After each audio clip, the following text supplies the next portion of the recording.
আমার বর্ষার ছাদ বাজারের ভিডিওতে আমি অনেক ভালোবাসা পেয়েছি আপনাদের কাছ থেকে। সেই জন্য শীতের ছাদ বাজারের একটা ভিডিও আপনাদের সাথে শেয়ার করলাম। পর্ব 2। এই ছাদ বাজারটা কিন্তু শীত ভার্সান। মা মেয়ে মিলে চলে গেলাম ছাদে। ব্রোকলি হয়েছিল, একটা ব্রোকলি কাটলাম। শিম গাছের গোড়ায় গিয়ে দেখি থোকা থোকা শিম হয়েছে। আমরা মা মেয়ে মিলে শিম তুলতে তুলতে হিমশিম খাচ্ছিলাম। তার মধ্যে দেখুন ছোট্ট গাছ, কত টমেটো, থোকা থোকা টমেটো তুলে নিলাম। লঙ্কাই বা বাদ যায় কেন, লঙ্কাকেও তুলে নিলাম।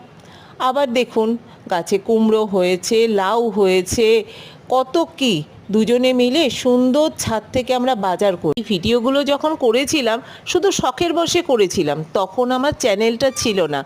ভাগ্যিস করেছিলাম, তাই আপনাদের কাছে আজকে শেয়ার করতে পারলাম। ভালো লাগলে চ্যানেলটাকে অবশ্যই সাবস্ক্রাইব করবেন।